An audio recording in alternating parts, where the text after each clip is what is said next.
Hello and welcome to another NJThrives Small Business webinar. For those of you who have not been here before, this is a weekly webinar created to help New Jersey small business owners start, grow, and thrive. So to get started, I'm your host, Christian Pichardo.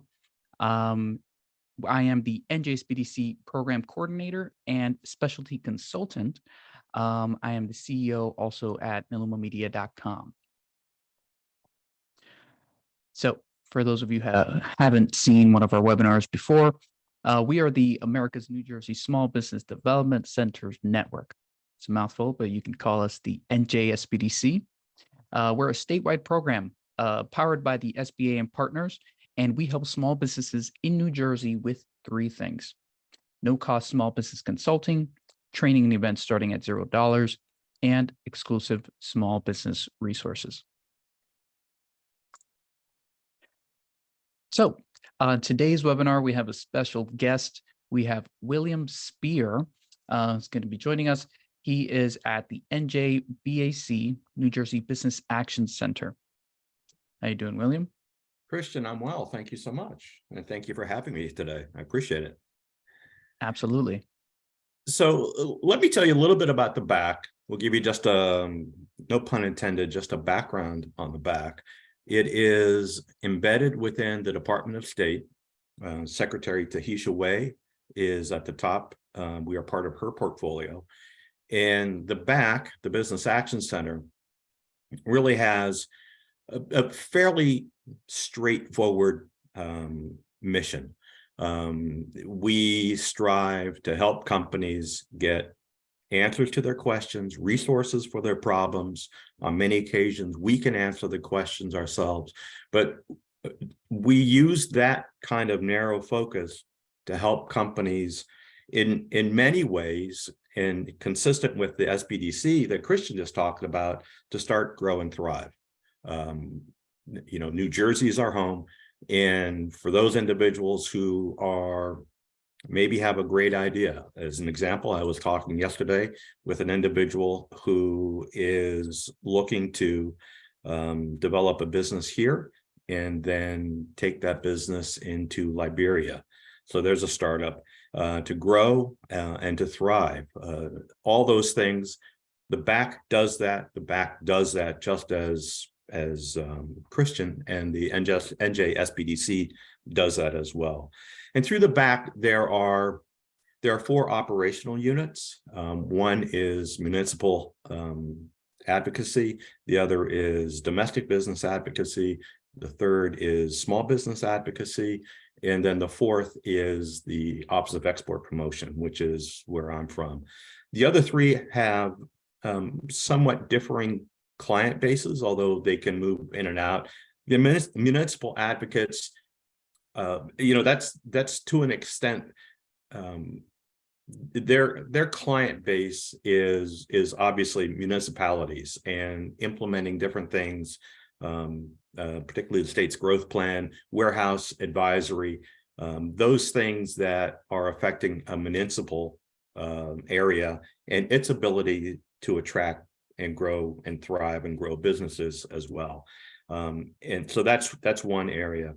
Small business advocacy, there are many people in attendance today who may know them. They run the 1-800-JERSEY-7 telephone number. They run the business.nj.gov online chat. Those are colleagues of mine. They are real persons there answering those questions from, I think, 8:30 until 5. They also do one-on-one sessions, one-on-many sessions to also introduce to businesses resources to, again, start, grow, thrive. That's a message that you're going to hear a lot today. And also another message is at no cost. And then the domestic business advocates present programs and resources to help companies to, you name it, find staff, interface with different state agencies who are providing funding, interface with state agencies that are providing resources. One that comes to mind is growing employees or adding employees through labor. And so there are many things that are within each of those units, areas of operation.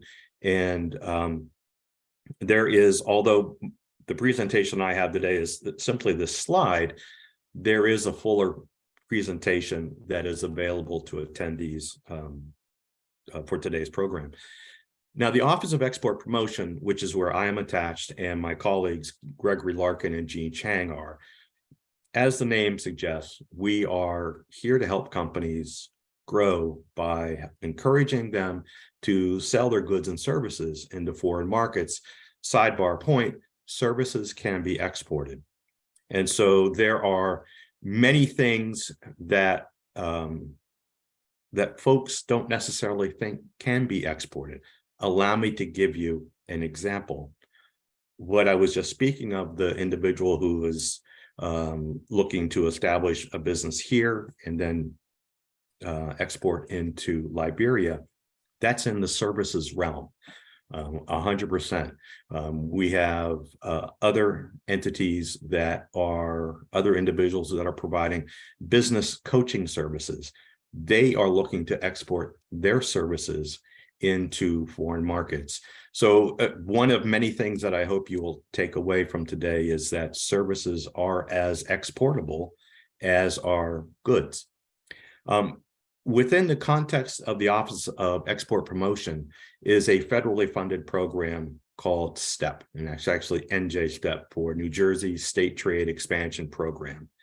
It is a grant program that provides financial incentives for companies to do specific things, to go to a trade show, to internationalize a website, to translate a product catalog into the language of buyers that the companies are trying to reach. Go on a trade mission. I just got something about a trade mission into, I want to say South Africa, but I don't think it's exclusive to South Africa. And that STEP program would help defray some of those costs. And it is a magnificent program. And I say that obviously from somebody who's on the inside, but I can take one step on the outside and say that over the last 5 years, the federal government has provided 4.5 million, actually now 5.5 million worth of exports. And we have helped to grow and or retain, I want to say north of 500 jobs here in the state of New Jersey. So that money has been well received from the federal government, in this case, the SBA, and it has been put to use with companies who on occasion have produced spectacular results. And these companies are not mega companies. These are not companies that, you know, have hundreds and thousands of employees.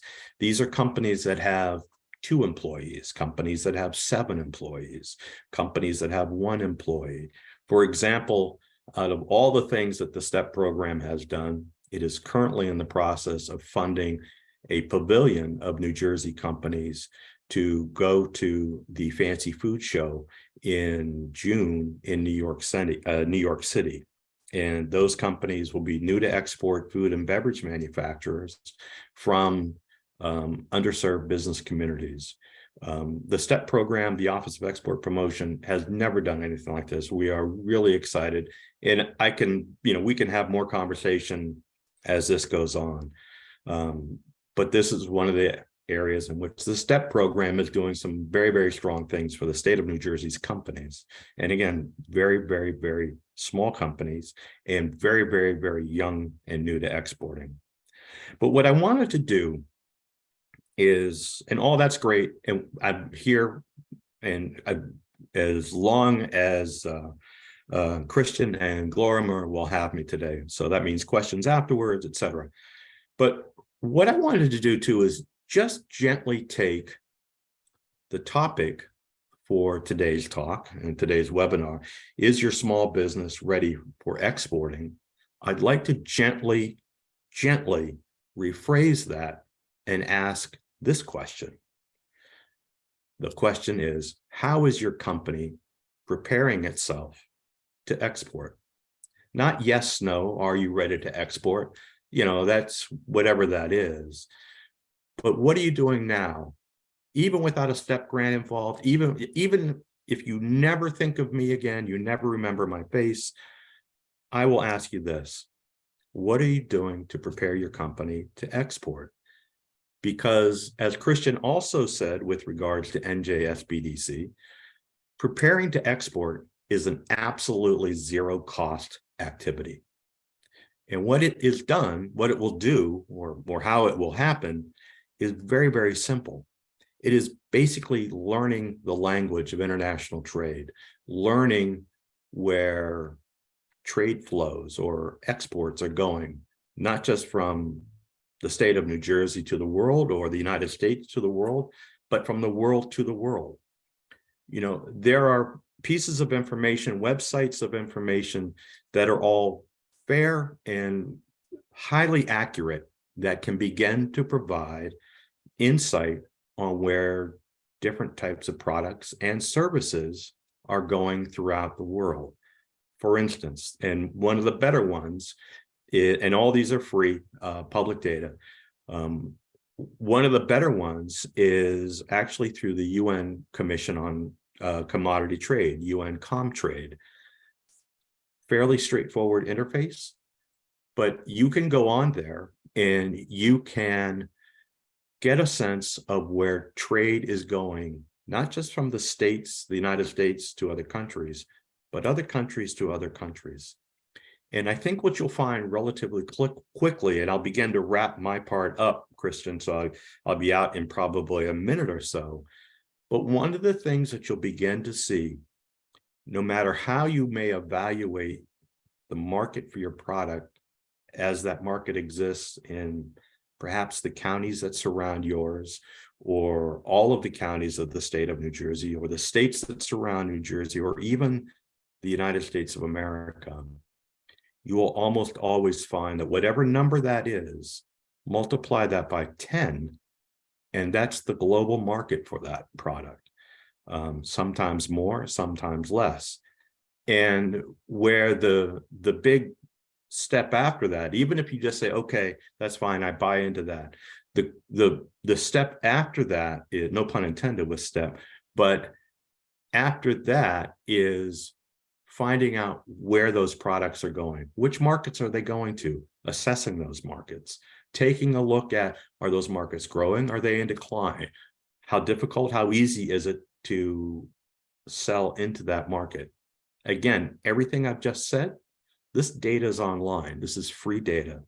And what I would like to leave, if anything else, absolutely lock into what's being presented today, but also begin giving yourself some time to answer the question, how is your firm preparing to do its exporting? And I think on that note, Christian, if I can hand it back to you, and thank you once again, you and Glorimer, for inviting me here and letting everyone know that I will be around for a QA session for as long as you can basically tolerate me. I'll leave it like that. Thank you, Awesome. Christian. I appreciate it. Absolutely. Well, thank you. And yeah, as you heard, William will be in the chat if you guys have any specific questions for the NJBAC. They do great stuff. So yeah, we'll go on here and I'll tell you a little bit about the agenda. So if you haven't been on here before on one of our NJThrives webinars, we have a couple of small business headlines. So it's news that may or may not be relevant to your specific small business. Then after that, we get into the webinar. And after the webinar, we hold a short Q&A. So that being said, we have 3 headlines today, and I'm going to open up each one. I actually have them opened up already. All right, so NJEDA is going to host an Innovation Fellows Program information session. And that's actually today. I can double check if they're going to have a recording, but I'm sure this is after our webinar.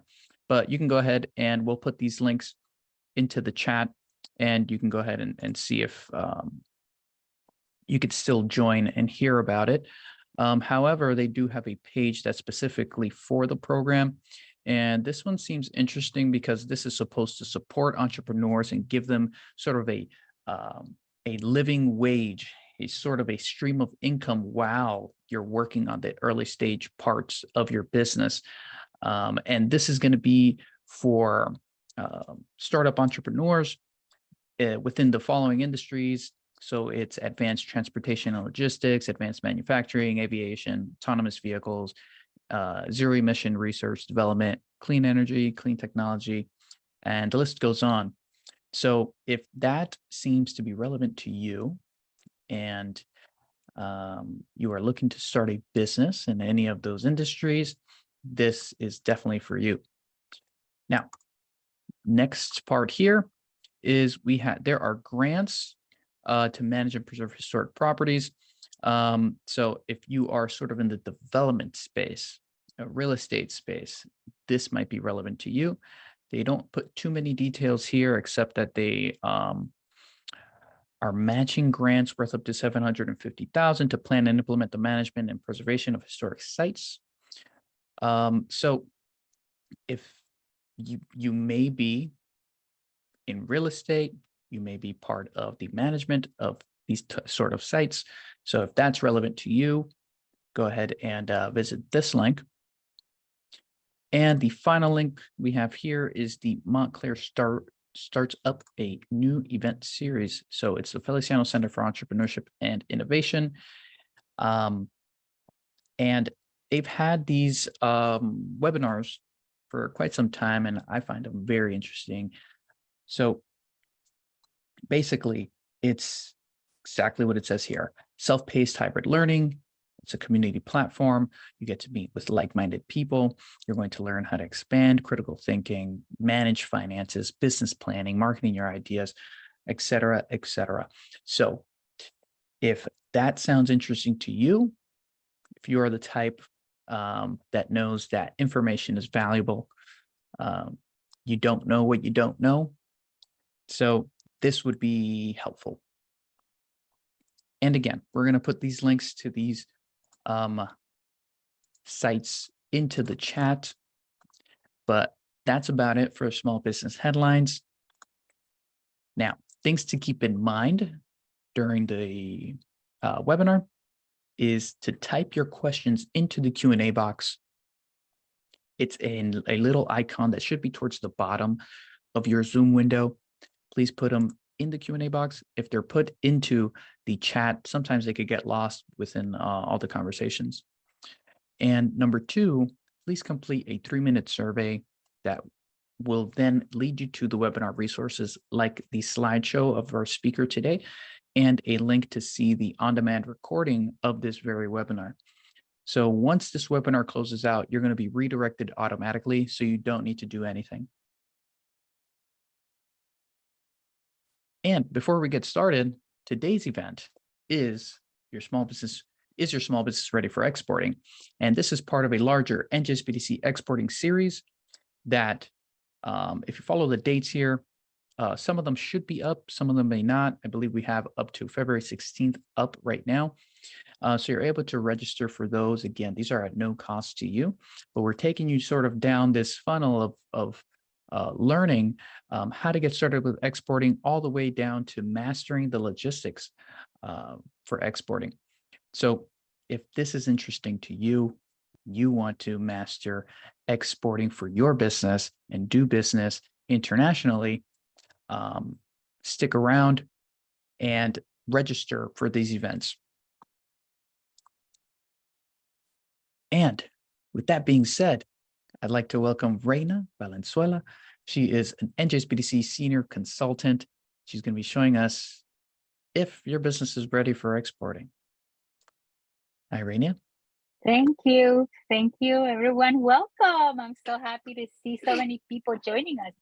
Whoa, 64 attendees. How about that? I'm going to start sharing my screen, so bear with me. And my presentation is really focused on the first topic of that webinar series that we mentioned, and it's really looking at if your business is really export ready. So we're going to do a self-assessment as we go through today's webinar. You're actually going to start thinking about what can you do to start if you haven't, or what is available out there for you to actually prepare your business and get ready to export.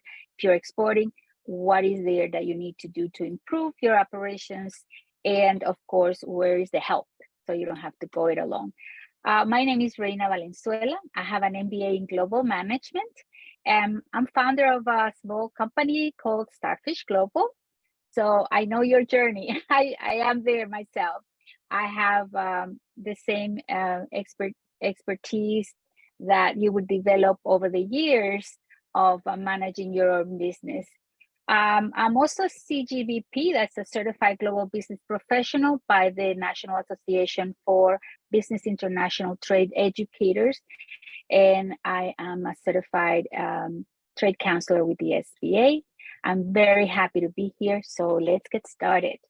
I'm going to give my presentation and then we're going to open up for questions. So the first question that people ask, why step out of your comfort zone, right? Why should you even bother with this? So people do it for many reasons, and business owners are usually always looking to expand their market reach. So definitely that's one of the top reasons to go to international markets. You also increase your profitability as you expand your business reach, and there are a lot of business models that benefit from having a way to level the sales cycle. So when it's high season here, you are reaping the benefits of a high season, but when it's low season, what do, right?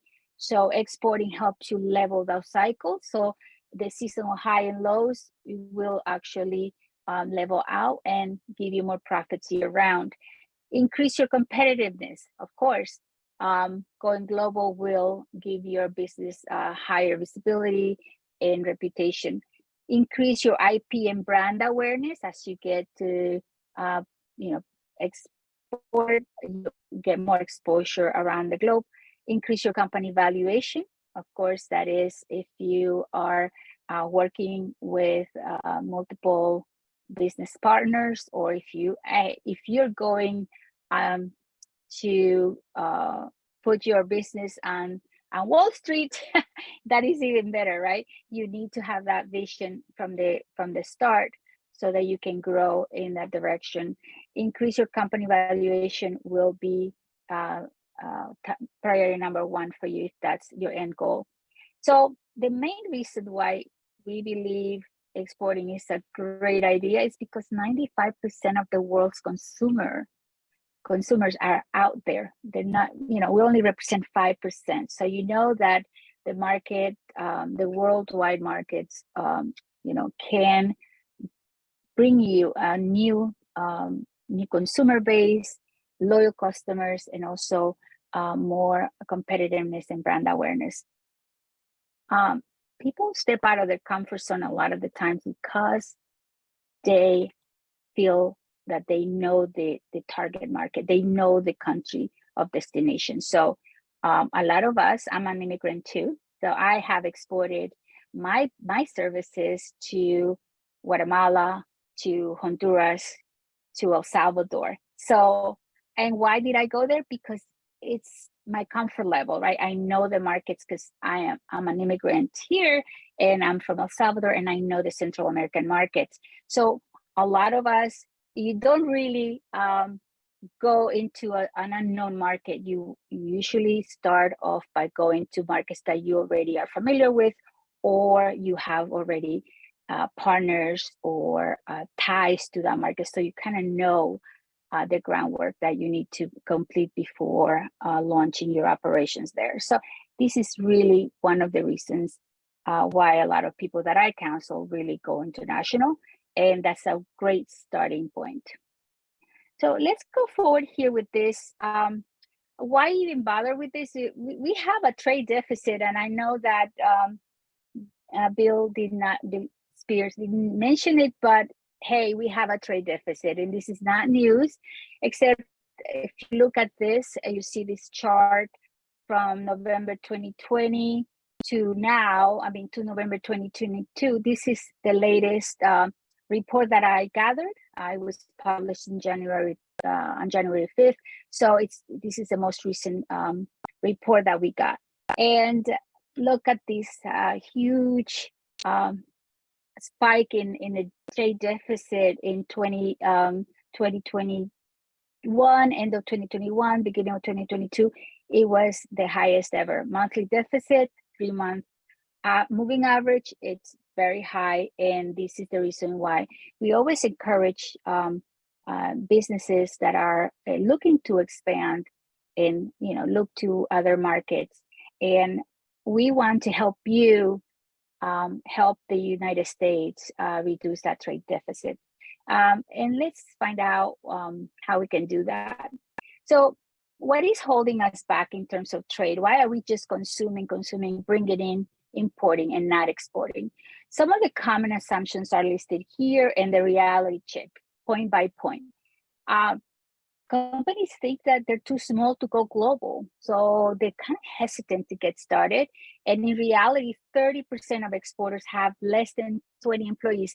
And if you listen to Bill's presentation, he said, 1 or 2 or 7, very small companies are exporting. The other common assumption is that the domestic market is secure and you don't want to go into international markets because you're afraid of it's too risky out there. And in reality, Canada and Mexico are the top export destinations for US products. Sometimes you are not taking those steps because you have no idea where to begin and where to go for help. So that's why you're here, right? Because we're going to help you.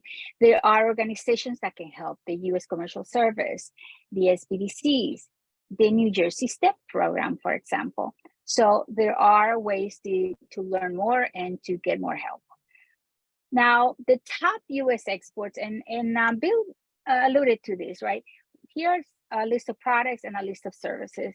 In terms of products, we usually are very open to exporting products because we know what consumers would like and appreciate, especially if we already have a manufacturing company here. So the top products for exports: machinery, computers, crude oil, of course, fuel products, electrical equipment and phones, phone accessories, aircrafts and engines, vehicles and vehicle engines, plastic products, and pharmaceuticals. These are the top ones, but it's a long list.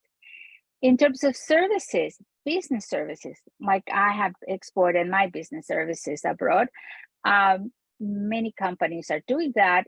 Financial insurance products are also good for exports.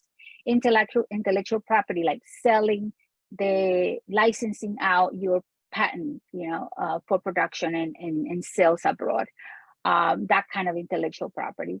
Travel, selling travel packages abroad to bring tourism into the US. Transportation, and telecommunications. Those are the top services that are right now, more popular exports from the US to the world.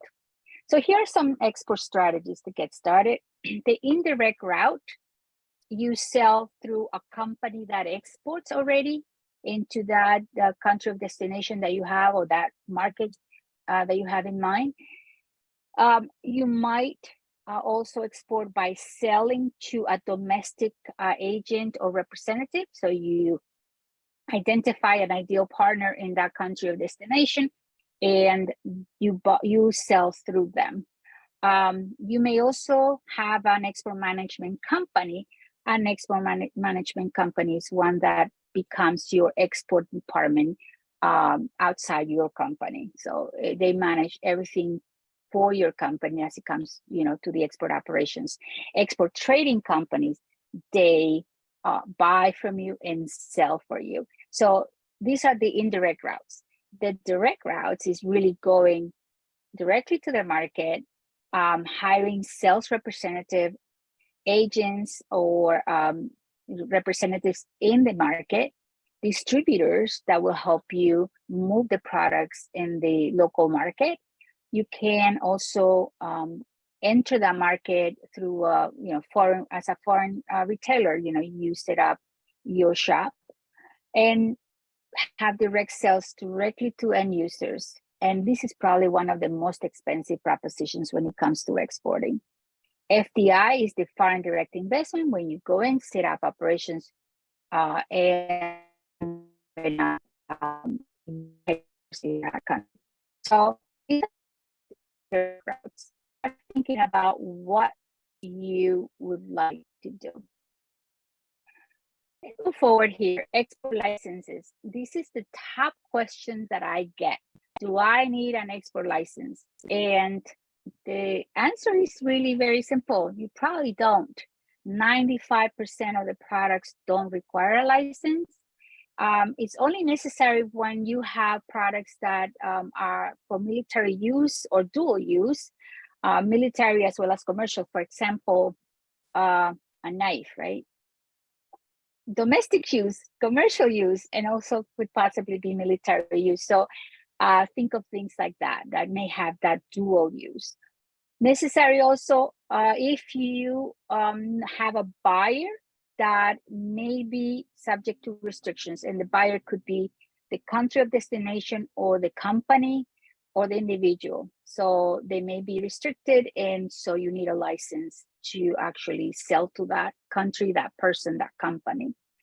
So what do? You find out your product export control classification number, the ECCN. You find out the regulations applicable to your product codes.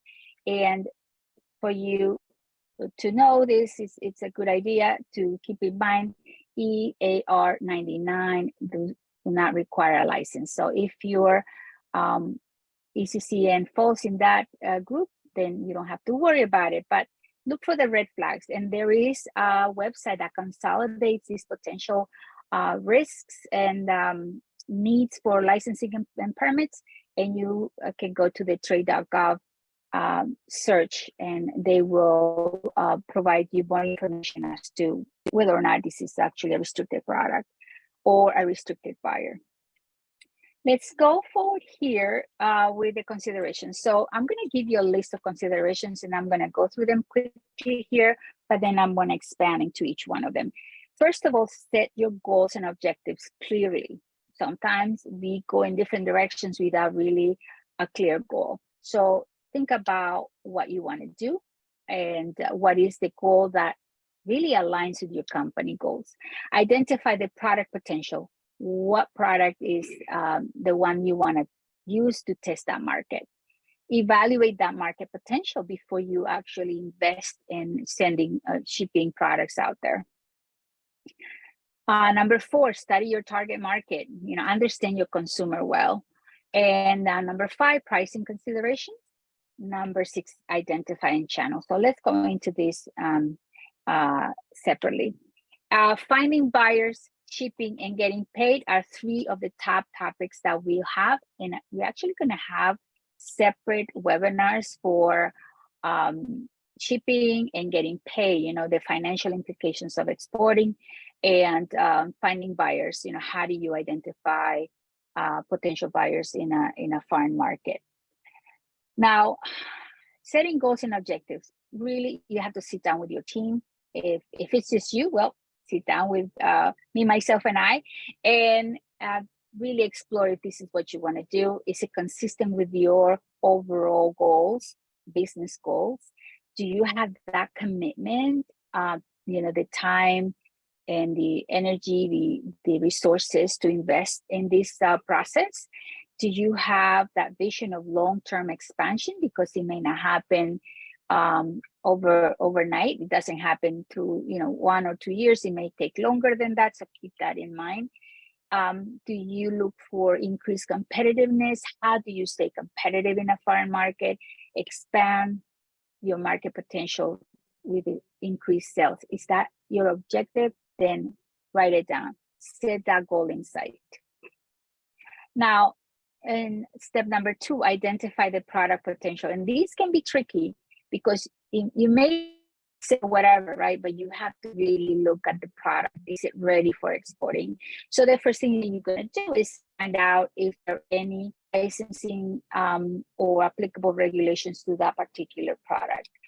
You want to look at Schedule B and find out your product export classification code. And product potential really is about what the product offers to the consumer, to the end consumer, the uniqueness. Is this hard to copy? Is this something that, you know, you will not introduce to a country and then all of a sudden you have, you know, dozens of competitors out there selling a basic copy of what you got.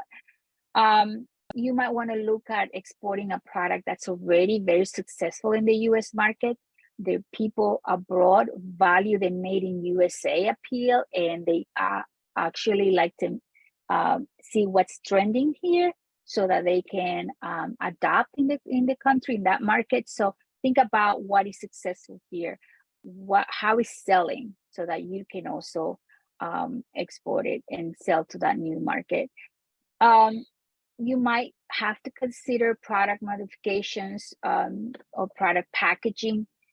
Product modifications can be as simple as, well, this is an electrical product, but the plug doesn't really go in that kind of plug socket in the country of destination. So you may have to modify that connection cord, right? So that you can sell it. And if you think about packaging, you may have a beautiful product, all in English, the packaging, the branding, everything done to the US market needs and desires, right? What they like to say. But if you go to a foreign market, they might have very different tastes.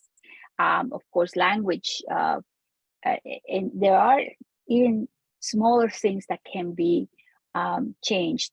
For example, if you have a website that's all in English and you go to a foreign market that doesn't speak English, you know, and you want to appeal to that consumer, you may have to translate your whole entire website, or have one in English, one in Spanish, for example, to actually communicate the value of your products and services to that other customer. So think about your target market.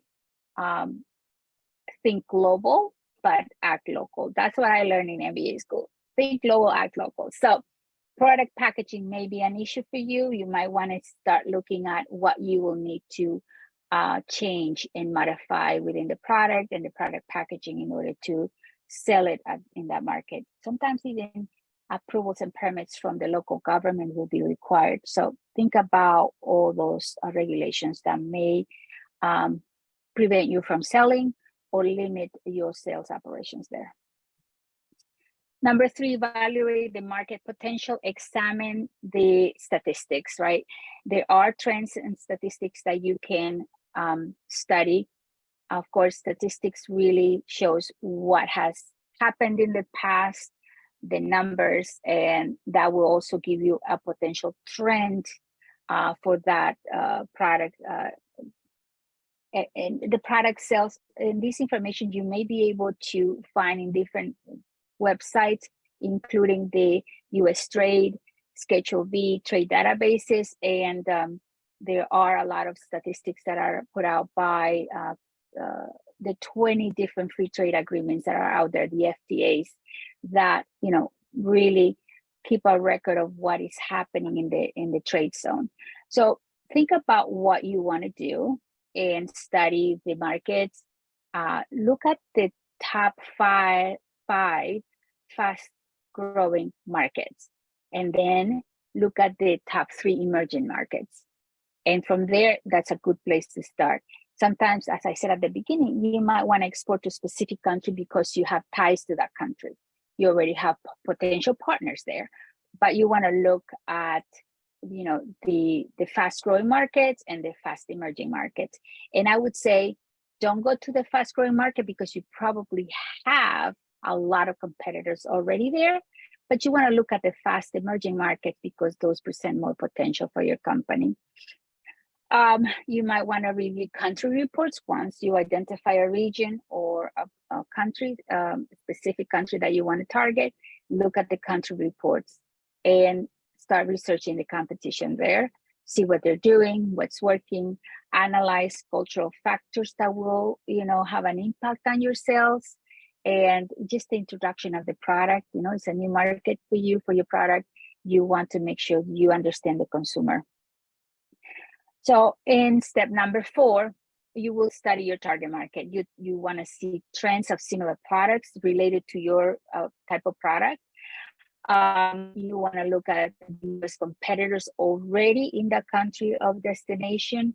You want to look and create a consumer profile. You might want to hire a consultant in that specific area to really see, what would be the best buyer for you. So start doing that research in advance so you don't go blind.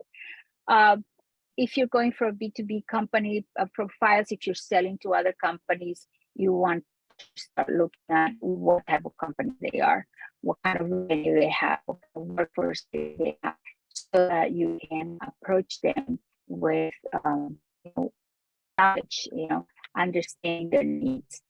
The marketing factors are really commercial, what works in that country, cultural, what are the no-nos, right? What should you make sure that you don't commit any mistakes by not because you don't understand the culture. In some countries, you might find that even some colors are not acceptable. Some language is not acceptable. So you want to be mindful and have that cultural awareness. Communication is key. So you want to make sure that you have the right channels to communicate, even translators if you need them. Although in most countries, English is the business language. So, but you still want to, make them feel that you care about the customer, you care about their needs, and you want to understand and communicate with them easily. There are U.S. government incentive and programs available to help you.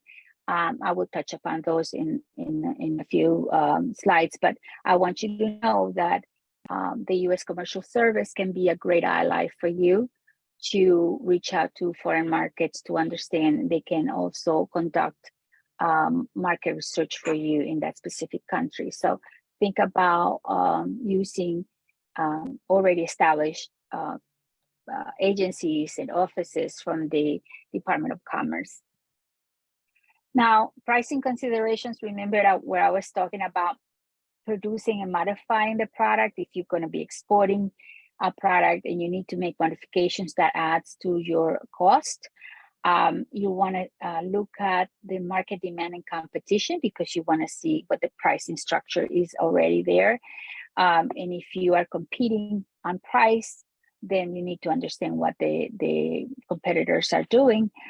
You want to look at cost of transportation and insurance. I have a client that exports out of Texas, and he says, I don't sell the products I manufacture. I actually sell the logistics, right, the shipping, because that is even more expensive than the product that I produce. So jokes about it, but it's true. It can be very costly. So cost of transportations and insurance, local transportation and shipping, all of that should be considered as you start thinking about pricing, right? Pricing strategies.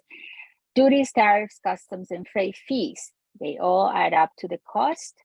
And of course, if you're going to have a presence there, you may have to think about the value-added taxes that you may need to include in the products you're going to be selling if you're actually doing a foreign direct investment, selling to the direct consumer in the country of destination. So think about all this and then add the currency fluctuation, the cost of the dollar, and how this will impact the pricing. If you do a price quote now, how will that be different, 2 months down the road? Would you limit it the way the validity of, your price quotes? Because if you say, oh, it's good for 60 days and then in a week things change, you may be losing money, right? So think about that and build that into your pricing structure. Identify the channels, how you're going to get this product to the end user, or if you're going to go through distributors in the country of destination, if you're going to maybe become a supplier to a US government entity, if you're going to do this through your own website, selling through your website, your e-commerce site, if you're going to go into a third-party platform where they handle fulfillment, the shipping part, or if you're going to go through a third-party e-commerce where you handle the fulfillment. So these are things that you need to consider, right? Who ships to the end consumer? Even if you're selling through a platform like Amazon, for example, if you go into the Amazon marketplace, will they fulfill the orders? Would you be fulfilling the orders? Those are two very different things. You also want to look at, becoming a supplier to a larger company with international sales. So you that is part of an indirect sale or export sale. And this is something that you want to start looking at now, because it's a different considerations that you want to have some clarity before you launch. Now, finding buyers is always a challenge. On your own, you can look at your e-commerce platforms and find out, what people are buying, what people are interested in. Your B2C marketplaces are a good place to identify, the trends. International trade shows. If you are going to an international trade show, I think that the STEP program also has opportunities there for you to identify trade missions and trade shows. You might want to look at finding buyers through distributors. The country of destination partners could include a good distributor that would already know the market and have customers ready for you. You want to look at the export management companies that already have those relationships, and of course the foreign trade shows. That there may be international trade shows in the US or international trade shows outside the USA. So for the government programs, look at Gold Key services. Those are services from the commercial service, the US commercial service, matchmaking services where they actually help you identify the buyers and help you connect with those buyers. You want to look into trade missions to get out there and explore and start going with a trade mission will actually help you because you have already a program and a plan, and also the connections, the partners in that location are already part of this program. So it's good to look at trade missions for your company if you're completely unaware of the country where you're going to. And in-country promotion is when you get assistance from the U.S. commercial trade in the commercial service in the embassy, where they introduce you to potential buyers and even arrange for meetings for you to present your company to the buyer that you are looking for. So having clarity as to who's your buyer is really key here, so you don't waste time and money getting this. You're paying for services and then you really are not going to get the customers you want. So take time to prepare. So the U.S. Commercial Service, as I said, is a great partner for you. And the State Trade Expansion Program, the STEP program, that is led by Bill Steer, that was here. I still here, right? He'll be answering questions for you. And that is one of the things that you need to consider if you are just getting started and you want to start exploring. And if you have already started and you just didn't know about this is even better for you, because you can already show that your company is serious about this, you're doing it, and you're just improving your operations, and this will help you a great deal. So shipping, this is the one main problems we've had in the past 2 years since COVID, because it disrupted the entire industry. Identifying efficient, secure, and legally ways to transport the products. And I say legally because a lot of new exporters want to put everything in their luggage and go with it, take it to the other country. So think about it, want to do it the right way. That way you can actually start testing the market and understand the consumer a little more. International shipping companies will help you. There are a few really great partners you need to identify. Your freight forwarder that is licensed, your freight forwarder, your international shipping companies. They will help you arrange for transportations, prepare documents for door-to-door, and also even help with packaging, things that you need to be mindful of, especially if you're sending something that could get damaged on the way. Understanding your Incoterms. If you have not heard of Incoterms and you don't know your Incoterms, well, you need to really learn them quickly. That tells you who's responsible for covering the costs, right? The documents and the details of the export operation, and how you're going to take this product from point A to point B to point C, and who's responsible for what, who's responsible for freight, who's responsible for paying duties and tariffs, insurance, making sure that customs clears the products and releases the products, and all the documentation that goes along with that. So think about this.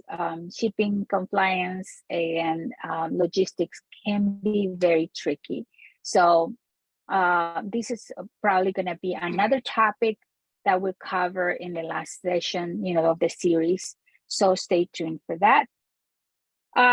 Getting paid is going to be another topic that I'm not going to get into too much detail here. You're going to learn more from the experts, somebody that handles export financing.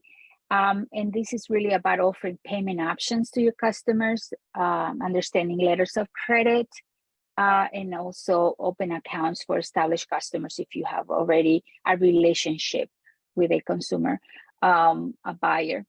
A commercial invoice, US or local currency, what do you use here? Think about, how you're going to price this out and how you're going to take into consideration any price of, dollar value fluctuations in the currency. The foreign exchange risk management, how do you insure your company so that you get paid even if your customer defaults? And then, of course, the insurance for non-payment of sales. The fact, if you do the factoring, right, getting somebody to cover your existing invoices so that they can collect the money for you. Credit insurance, the Exim Bank, which is not a bank. For some of you that might not know this, Exim Bank is an agency of the government that covers some of these services for your export company.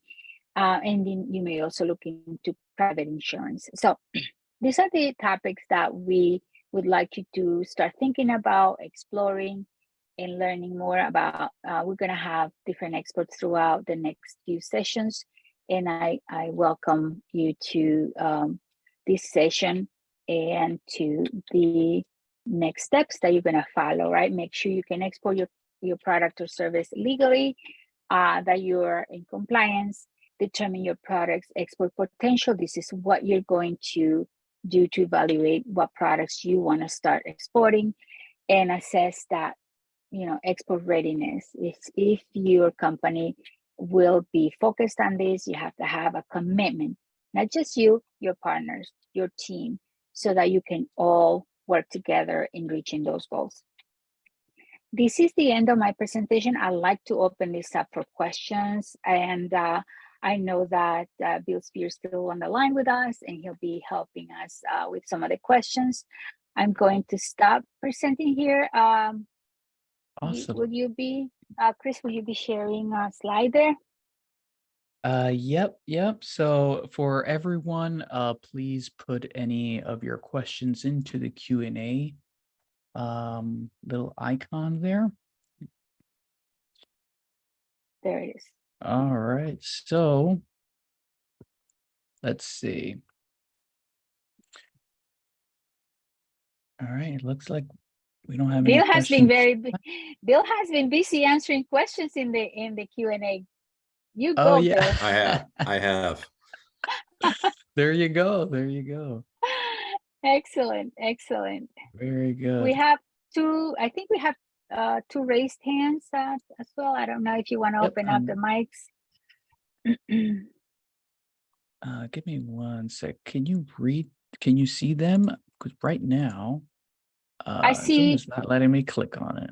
Okay, so I see a couple of questions, a list of freight forwarders. All right, so I'm going to share a link. Let me just go and grab that link for you.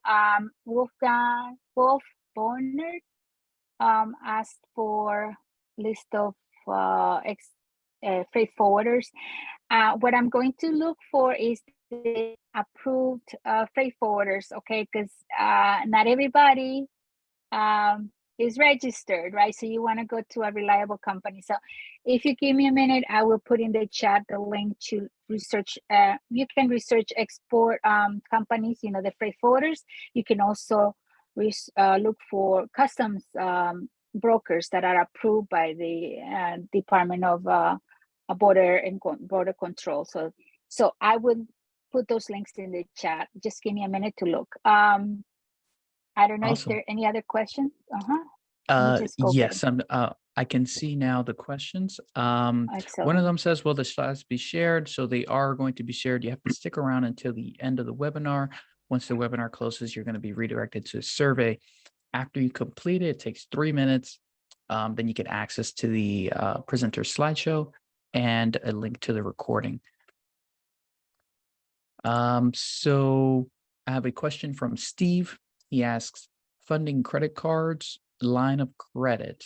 I believe that might need a little bit more context.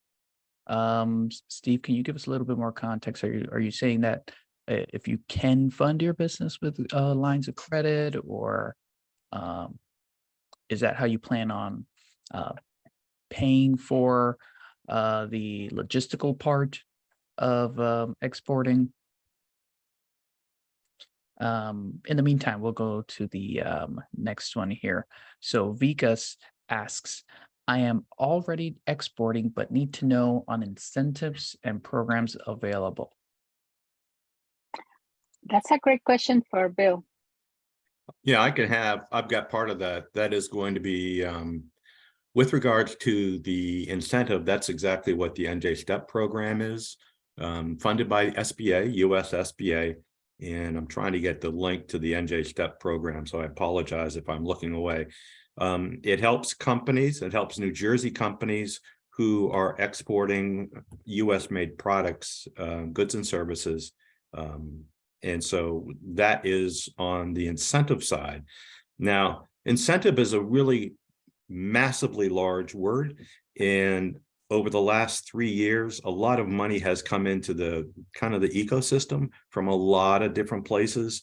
You want to have conversations with everybody who has any connection with the export side of your business, no matter how obscure or how seemingly disconnected it might be. And that could be any trade groups that you belong to, if there are countries that you're looking at, if they are promoting any kind of incentives or subsidized types of programs to help goods coming into their countries, et cetera. So that list is going to take you through some different places, but that's just what's happened in general. Now, in terms of programs, that's going to be the same thing. You know, Reina, in the course of 40 minutes, provided a masterclass, and I do not use that word lightly. If you have occasion to sit down with a cup of coffee or a cup of tea and begin to parse and break down what Reina provided over the preceding minutes, you will find that that is an exceptional starting point. There are things to add in there, you know, and Reina said that as such, you know, there are websites that help provide information on markets, et cetera. And we could do you could do a webinar just on that. But what Reina has provided is A to Z, and just begin filling in those gaps. So that is one great way to begin planning that. And I want to go back to a point that Reina said, and I'm sorry, Reina, I'm taking over both sides of this conversation. The key from my perspective, as well as what Reina has shared, don't put a timeline on this. Walk down this path. Take into consideration what Reina has said. Take into consideration the points that I made at the beginning, and begin planning out a path, as opposed to just saying, oh, there's a sale down there, I can get to it. That's not the way you want to approach this. You want to develop a relationship with the buyers in the markets that you're going after. And that should be your mantra: sustainable sales, develop relationships and things like that. And what Reina has put on the screen is an extraordinarily strong starting point. So compliments, Reina. Thank you. Thank you so much. Coming from you, it means a lot. And, Oh, come on. I'm getting really great feedback on this, on the Q&A. Thank you for the feedback on the presentation. I want to add regarding to Steve, funding credit cards or line of credit. We have one session that will be dedicated to financing your export operations, and I highly recommend that you attend that session. It's a lot to cover. This is just the first session, 1 of 5. So I believe you want to sign up for all of them, and we will be covering financing in a later session. So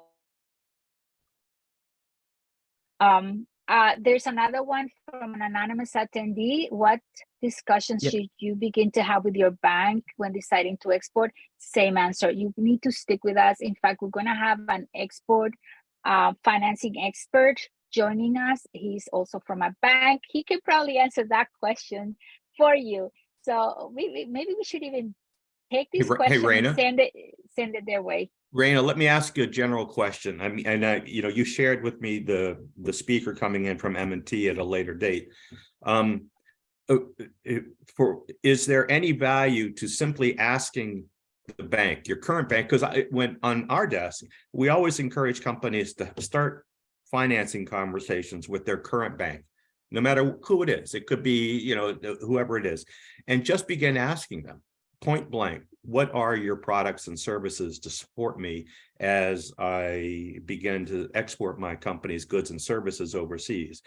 Asking them the question is not a commitment to take advantage of that, but asking the question begins to give you a sense of what the bank can do or cannot do. And on my experience, if a bank can't say 3 bullet points, we do A, B, and C, the odds are really high that bank is not going to be the bank for you, because it should be a clearly articulated data point that anybody can say, this is what we do.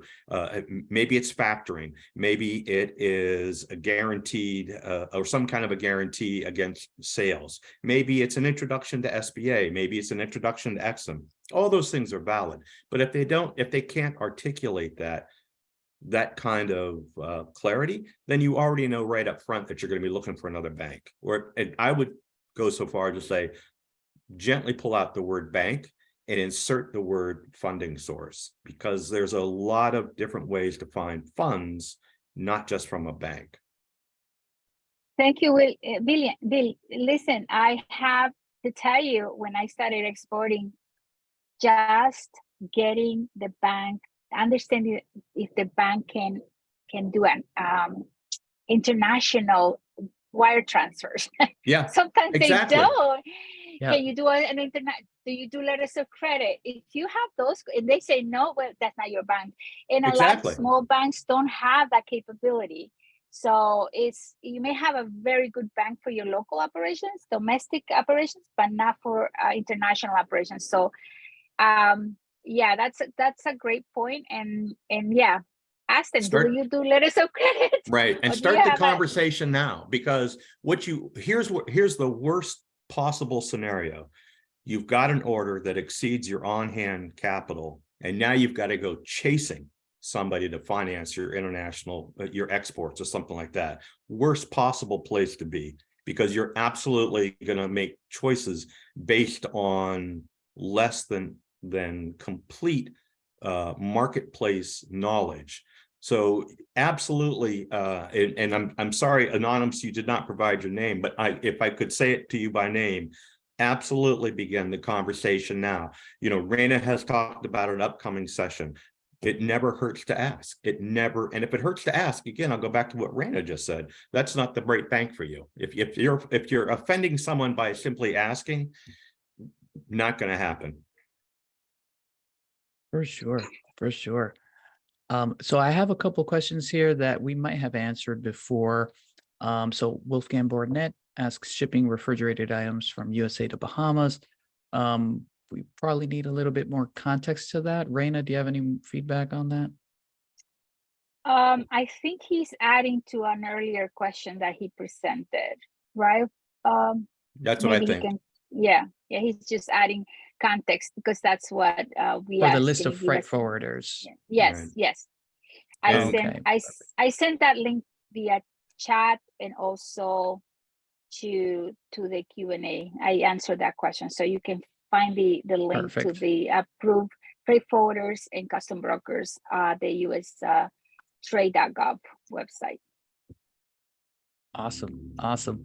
Maurice asks where I can find US incentives and programs. We went over that a little bit just now. So you can find links to that inside of the chat. Tara asks, she says she currently owns a hauling company that's been in business since 2017. She's interested in expanding the company to warehouse distribution. Do you have a contact person at STEP where I can talk to about grants, loans, advisory? I can step into part of that with regards to STEP. That, as described, that is not an export service. It may be a destination from which exports ultimately leave, but a hauling company is not exporting its hauling services. So you would need to take a hard look at what services are going to be provided that either are exported, that are exported. And that's where STEP comes into play. The development of a warehouse is not so much in and of itself a definition of an exporting. Now, if that warehouse were to develop services that it makes available to companies to then export, those companies would need to be the companies that would engage you, because the service provider is, as described in the Q&A, is not exporting. It is facilitating exports. So the companies that need that service would be the ones to apply, and then they say, oh, Tara's warehouse with its export development services are who I want to use to get into a market. That's a scenario that we see on a fairly regular basis, and we would be able to have some conversations about that. Right. Great. Thank you for that. So I think we have time for one more question. Let's see who puts there it are in here two first. raised hands, right? Yeah, please put your questions into the Q&A box. Yeah, because I don't see them here. Okay. All right. George asks, I am new in this export industry. Is it necessary to go to a country to get potential clients and be there in a certain time? Okay. I could try to answer that, but we both have tips for that. Yeah, give go ahead, Go Reina. ahead. Okay. Well, So, go ahead. You go ahead. You. HV for beauty, HV for beauty. Oh, stop it now. Now I want to say something. Oh, go ahead. All right. So, Jorge, here's the deal. You don't have to be there physically to do any business. You could be selling from your website, right?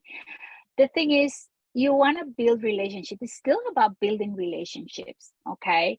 So if you are going to go into a country and you don't know anybody there, you can engage the U.S. Commercial Service, get an in-country promotion service where they work with you, build that customer profile so you have to have clarity, right? Who is your target market, and build a customer profile. They will help you identify the potential customers that you know, and they can even do an introduction for you, you know, at the U.S. Embassy. That gives you, these are like the key services, right? They give you the platform, the assistance, and yeah, there's a fee for that, but it's not as high as it would be if you were hiring somebody private. So you can start the conversation by engaging the commercial service, and I'm telling you, I think there's somebody in this session today that had used them in the past, and you know, she was introduced to the right type of partners. So you may find that you can connect with customers, you can connect with partners like distributors, you can connect with even translators if language is a barrier. So there are a lot of services you can use. So you don't have to be there. In fact, you know, invest the time in going there, going with a trade mission, going with a trade show, going to an international foreign trade show, something like that, instead of just going blindfolded to just explore the market all on your own. So go with I say go with a trade mission first. That's a good first step. What do you think, Bill? Agreeing with you 100%, but I would say even before signing up for a trade mission, and again, this is an absolutely brilliant question. And I wish I was sitting there in person with you to have this conversation over a cup of coffee. This is what I would say, and it's gently going to expand on the question. Before you spend a dime, a nickel, a penny traveling anywhere, I would encourage you in your own mind, if you've got a fixed market or markets that you're going after, I would say if you were a startup, very, very new, I would not go much beyond 2, maybe 3, only 3 if they're all contiguous. And so that maybe if I get to 1, I can get to 2 and 3 without much more expenditure of time. But what I would do is I would take that market and or markets, and I would start understanding what trade flows are already going into those markets that represent what your company sells, whether it's this mobile phone, or whether it is a service or something like that. Find out how much is going into those markets as we speak right now, and ask yourself, are you prepared to invest in the time and energy to continue going on? You're not going to spend money yet, but you are going to have to ask yourself some tough questions. Is there enough there for me to go after? And I will say this, and this is a point that Reina brought up, both directly and indirectly. If France is one of your markets, yeah, of course there's enough sales going there. Do you really think you compete with France right now? It's a massive market. Everybody on the planet's is in France. You might want to take one step back and look at a market that's not so competitive. So look at the market, find a market that you can go after, preferably a market that you have some personal and or professional experience with. And that can be in anything.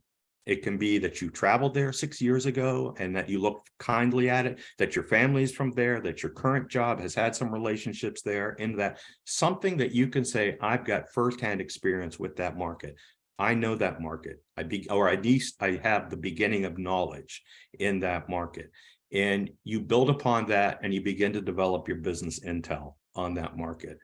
Now, some of the areas that Reina had talked about in terms of publicly available knowledge, country commercial guides from U.S. Commercial Service, that's public data. That gives you a really good assessment of what a market is and what the hot spots are, what it's like to do business there, what are the current areas of growth, et cetera.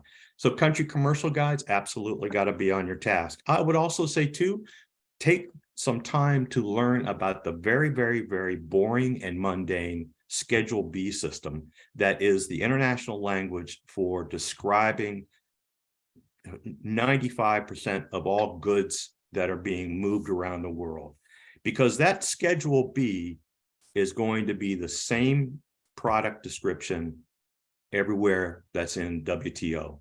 So you're not going to get a Schedule B number 1, 2, 3, 4, 5, 6 that means something in Italy and means something completely different in Liberia, the country that I'm working with right now. So begin to understand that, begin to understand how trade begins to flow, and take advantage of all the things, all the knowledge bases that are available. Do not spend a dime. Do not spend a dime until you have convinced yourself that's a market that I want to go after. And it's not just because, oh, other people are telling me to go there, but you have a statistical and an anecdotal base from which to take action. Once you have that, and you're convinced that's a market to go after, then go back and look at what Reina talked about today. Is there a trade show that's open in that market that I can go to? Is there a trade mission that is going into those countries or that country? Is there a trade show in the United States of America? One of the beauties of New Jersey is right between the Javits Center and Philadelphia. There's a trade center there that has buyers coming in from those markets that I can go to. That's a car ride away. It's pretty easy to buy a pass to walk the floor, and you can begin to introduce yourself in those ways. So I would hold off on what you've done or how you've asked a question until you've done some of this other preliminary work. And then if you come to the point where being in country is in fact the best way to go, well, you're coming to that conclusion from a place of knowledge rather than incomplete knowledge. So I would look at it like that.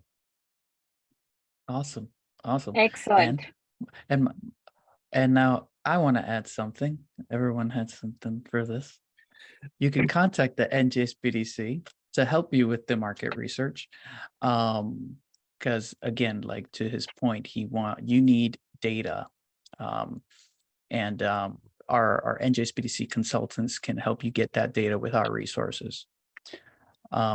So we're closing on at 1:20, so we're a bit over. I want to acknowledge your questions, Tiara, Maurice, the latest anonymous questions. We don't have enough time to go through all your questions, but I invite you to request no-cost business consulting at the NJSBDC. You can go to njsbdc.com. And there, if you're worried about your specific business, confidentiality, everything's confidential. Your sessions are one-on-one with an expert consultant, and that way you can ask, one person all your questions, and you get details for your specific business. We're going to need all the context, and there's a lot of details that are involved. So, thank you again for all your questions.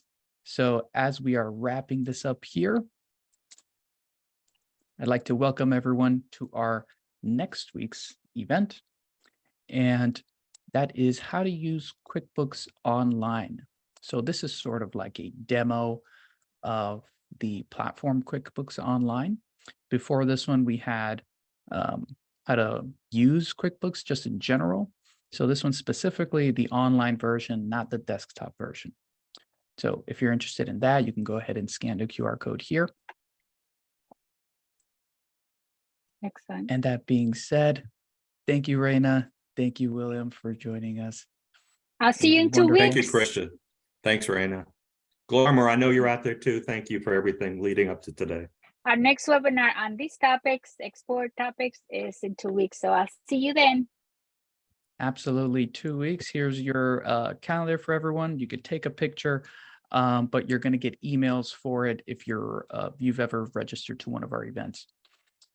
So that said, we're the NJSBDC. We've helped 15,000 plus small businesses grow. No cost business consulting, training and events starting at $0, just like this one, and exclusive small business resources.